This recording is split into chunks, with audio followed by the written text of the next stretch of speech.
राधे राधे दोस्तों। आर्यन हिंदी कहानियाँ चैनल पर आप सभी का स्वागत है। हर रोज़ की तरह आज भी जब पूनम जी स्नान करके जैसे ही बाथरूम से बाहर निकलने लगी, अचानक से पैर अपने ही लापरवाही से गिराए एक छोटे से साबुन पर आ पड़ा। अचानक से शरीर का संतुलन बिगड़ गया। झटके से पैर फिसला और हादसे ने संभलने का मौका भी नहीं दिया। टॉयलेट के साथ लगे नल पर जैसे ही जाकर सिर टकराया, खून एक फुव्वारे की तरह बह निकला। कूल्हे के दर्द ने बता दिया कि आज यह जिस्म नियंत्रण से बाहर है। आंखों के आगे अंधेरा छा गया। कौन कहता है कि हादसे सिर्फ सड़कों पर ही होते हैं? घर में भी ऐसा भयानक वक्त उसके साथ आ सकता है। ऐसा तो पूनम जी ने सपने में भी नहीं सोचा था। बड़ी मुश्किल से उसने खुद को संभाला। आज अपनी मदद खुद करनी थी, इसीलिए हिम्मत भी बहुत ज़रूरी थी। किसी तरह खुद को घसीट-कर बाथरूम से बाहर बेडरूम में लाई तो बेड के साथ वाले टेबल पर फ़ोन पड़ा था। यह टेबल बाथरूम से इतनी दूर है, उसे आज तक कभी सोचा ही नहीं था। दर्द की चीखों ने एक झटके में ही आज उसे उसकी औकात दिखा दी। फर्श पर रेंगती-रेंगती फ़ोन तक पहुंची। अपनी सहेली रमा को फ़ोन किया। कहते हैं ना, जब दुख आता है तो ईश्वर समाधान का भी एक द्वार जरूर खोल कर रखते हैं। रमा फ़ोन को उस वक्त हाथों में लिए बैठी थी। फ़ोन सुनते ही बेटा विनय के साथ थोड़ी ही देर में पूनम के घर के बाहर थी। दरवाज़ा अंदर से बंद था। रमा भागकर पीछे गई। विनय दीवार पर चढ़कर रसोई की खिड़की से अंदर गया। खून से लथपथ पूनम जमीन पर पड़ी कराह रही थी।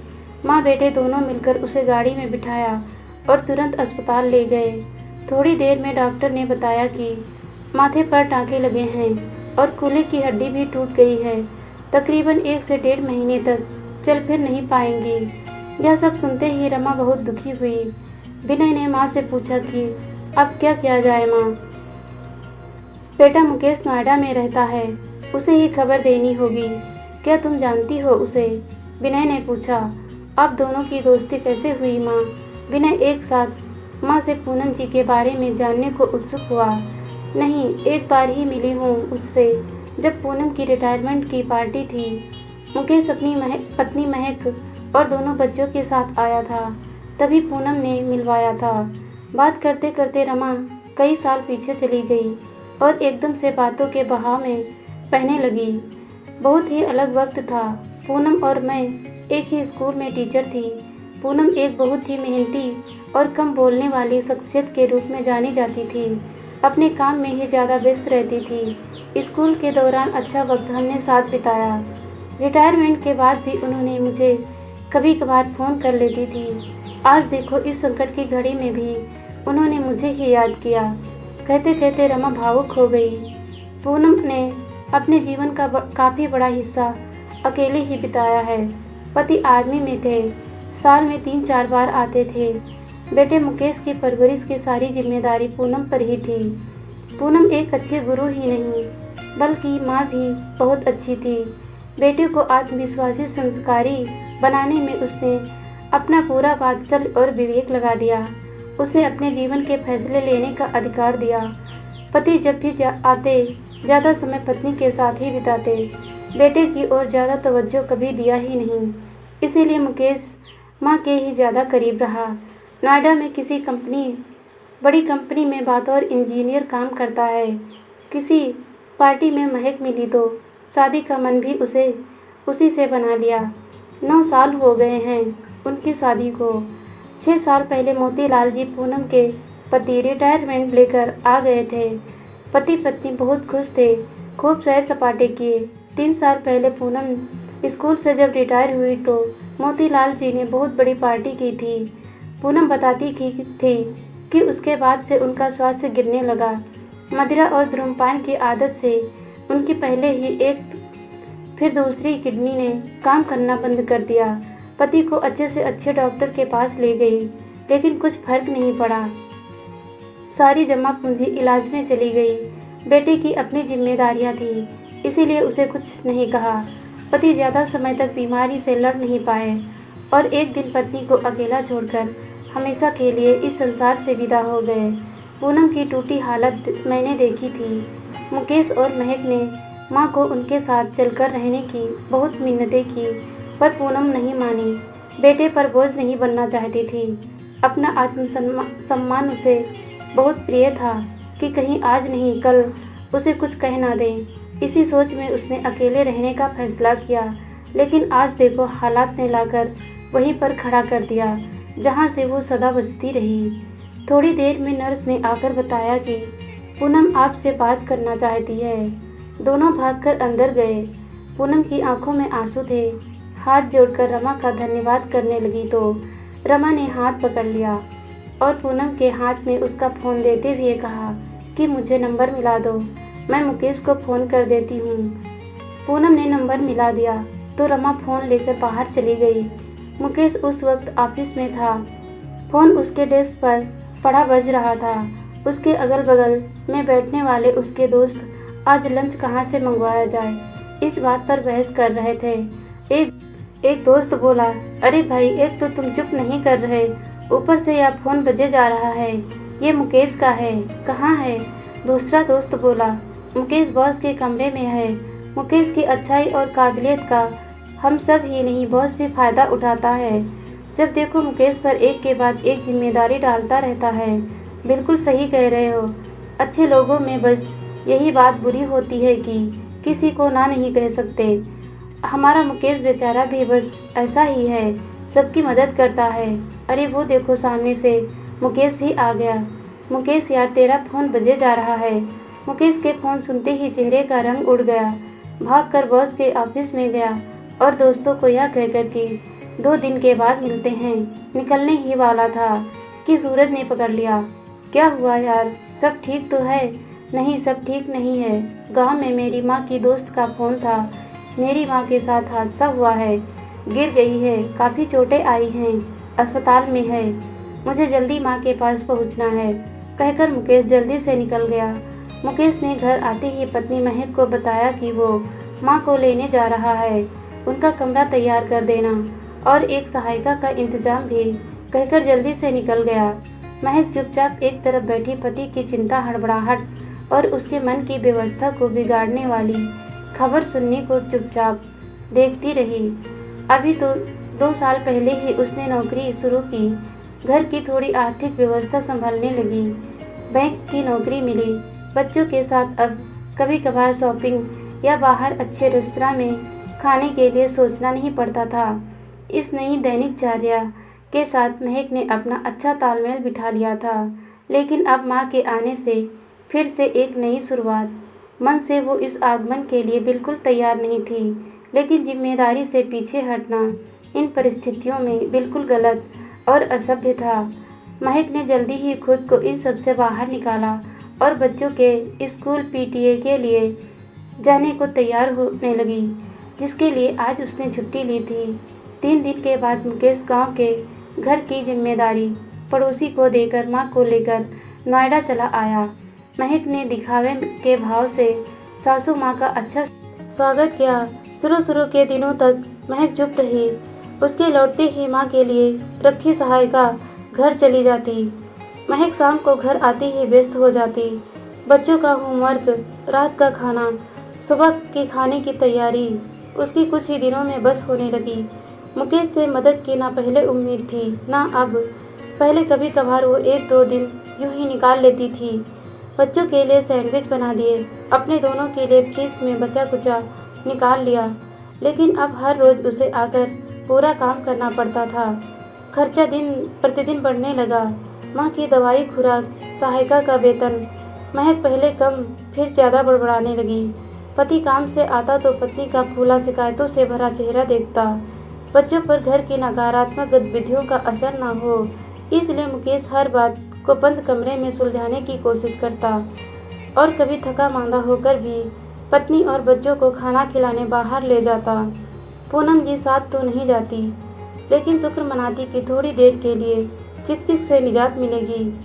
धीरे धीरे पूनम जी ठीक हुई तो सहायिका की सबसे पहले महक ने छुट्टी की। फिर धीरे धीरे सास की तरफ घर के काम खिसकाने लगी। पूनम जी अभी पूरी तरह से खुद को स्वस्थ नहीं महसूस कर रही थी, लेकिन चुपचाप वक्त को धक्का दे रही थी कि एक दिन सब ठीक हो जाएगा, और ना हुआ। उसका अपना घर तो है। पूनम की चचेरी बहन जो विदेश में रहती थी, उसने एक दिन मुकेश को फ़ोन पर एक छोटा सा काम दिया कि उसने ज्वेलर के यहाँ से कुछ गहने ऑर्डर किए हैं और वो उसे रुपए भेज रही है। वो ज्वेलरी वहाँ से उठाकर निर्धारित जगह पर पहुँचानी है। मुकेश ने घर आकर महक के साथ 3 दिन बाद चलने का प्लान किया। महक बहुत खुशी से तैयार हो गई। आखिर गहने ना भी लेने हो, देखने का भी मौका बढ़िया है। आए दिन महक सास के लिए जब काफ़ी काम छोड़कर जाने लगी तो पूनम जी ने महक से खुलकर इस विषय पर बात करने का मन बनाया। पूनम जी ने जैसे बोला, महक ने तो जैसे शिकायतों की झड़ी लगा दी। हम तो बहुत मज़े से रह रहे हैं, ये खर्चा यह सब आपके आने के बाद बढ़ा है। आपका दिल करे ना करे माँ जी, काम तो करना पड़ेगा। मैं काम के लिए नहीं इनकार करती, लेकिन तुम धीरे धीरे करके मेरे लिए काफ़ी काम छोड़ जाती हो। मैं थक जाती हूँ। ऊपर से तुमने बच्चों की आया भी हटा दी है, उन्हें भी मुझे देखना पड़ता है।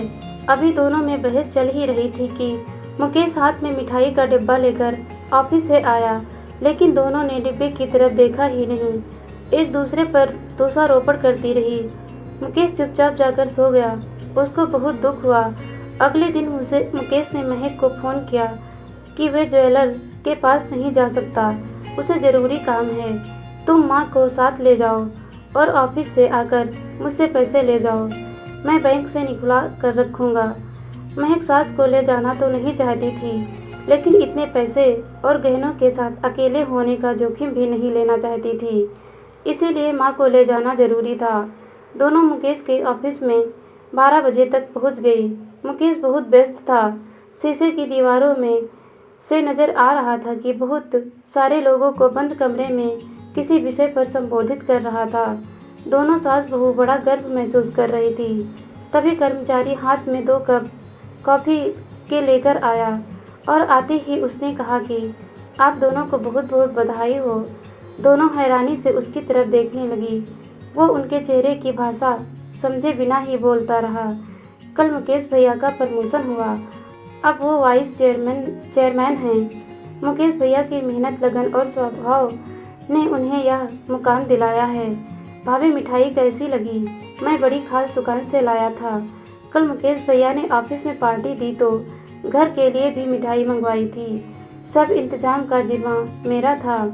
वो इतनी हैरानी खुशी वाली खबर एक पल में सुनाकर चला गया। महक और पूनम जी वहीं बैठे बैठे जैसे जड़ सी हो गई। कुछ देर खामोश रहने के बाद पूनम ने बोलना शुरू किया। आज इतनी बड़ी खुशी खबर मुकेश आकर हमसे बांट ही नहीं पाया।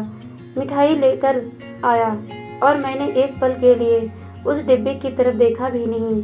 उसे इस दिन का पता नहीं कब से इंतजार था। हर छोटी बड़ी अपनी कामयाबी आकर मुझसे बांटता था। आज अंदर ही अंदर घोट लिया उसने खुद को। खुशियाँ पीछे रह गई, घटिया बातें खास हो गई। कैसी परिस्थितियाँ पैदा कर दी है मैंने अपने ही बेटे के घर की। सोचा था कभी बहू बेटे की गृहस्थी की खुशियों के आड़े नहीं आऊँगी।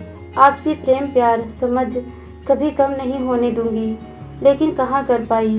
अपनी ही शिकायतें हर रोज़। कभी नहीं पूछा कि तू बता बेटा, तेरा दिन कैसा गया। थका हुआ आ रहा है, सबको खुश रखना चाहता है, बाहर लेकर जा रहा है। मैं इस बात से प्रसन्न हूँ कि थोड़े देर के लिए ही सही मैं शांति से बैठूंगी। उसका नहीं सोच रही कि उसके शरीर को भी आराम चाहिए। माना कि काम में मदद नहीं कर पा रही थी, लेकिन पैसों से तो मदद कर सकती थी। गांव में होती तो वहाँ भी तो अपना खर्च करती, लेकिन नहीं, यहाँ भी मैं स्वार्थी बन गई। जानती हो महक, ये जो घर के मर्दों को जो अचानक से बीमारियाँ लग जाती हैं, ये शुगर, ब्लड प्रेशर, दिल की बीमारी, इसकी बहुत वजह तो ये घर के तनाव जो कारण अकारण हम ही पैदा कर देती हैं। मैंने फैसला ले लिया, मैं वापस गांव चली जाऊंगी। मेरे लिए तुम सबकी खुशियाँ पहले हैं, बाकी सब बाद में। महक हैरान थी कि माँ कैसे बड़ी सहजता से हर झगड़े तनाव का इल्ज़ाम अपने ऊपर ले रही है। इतना बड़ा दिल सच में एक माँ का ही हो सकता है। सच तो यह है कि वो ही अपनी सास को अपने घर में अपना नहीं पा रही थी, इसीलिए हर छोटी बात को बड़ा बनाकर घर का माहौल खराब कर रही थी। मुकेश का स्वास्थ्य, बच्चों की एक सही माहौल में परवरिश, माँ के प्रति फर्ज, इन सब में उसकी भूमिका भी उतनी ही जरूरी है जितनी मुकेश की। वहीं बैठे बैठे सारा मन में विषाद का अंधेरा जैसे छटने लगा। एक सुंदर कल की तस्वीर नजर आने लगी। माँ की आंखों में जो उसके लिए प्रेम था वो नजर आने लगा। सासू माँ का हाथ पकड़कर बोली, नहीं माँ, आप कहीं नहीं जाएंगी, आप हमेशा हमारे साथ रहेंगी, हमें आपकी ज़रूरत है। आज दिल पर जो प्रेम की दस्तक हुई है उसे जीवन के भीतर में लाना है। मुझे अपनी हर गलती दिखाई भी दे रही है और उसे सुधारने का रास्ता भी। गांव जब भी जाएंगे सब साथ मिलकर जाएंगे। पूनम जी ने प्यार से महक को देखा और उसके हाथ को अपने हाथ में लेकर भावुक होकर मुस्कुराकर सहमति में सिर हिलाने लगी। तभी मुकेश पैसे हाथ में लेकर आ गया। माँ पत्नी को साथ में हंसते देखकर बोला, अरे वाह, आज कहीं सूरज पश्चिम से तो नहीं निकला? महक हंसते हुए बोली, नहीं जनाब, सूरज तो पूरब से ही निकला है, लेकिन एक सूरज आज और भी उगा। उसकी खुशी हम आज रात बाहर किसी अच्छे रेस्तरां में चलकर मनाएंगे। मुकेश निःशब्द से इस लम्हे की खुशी में डूब गया। सोचने लगा, ईश्वर के घर में देर है अंधेर नहीं। सच में आज उसे छप्पर फाड़ कर ही दिया। बस अब उससे घर को किसी की नज़र ना लगे। दोस्तों, कहानी अच्छी लगी तो लाइक, शेयर और सब्सक्राइब जरूर कीजिएगा। वीडियो देखने के लिए बहुत बहुत धन्यवाद दोस्तों।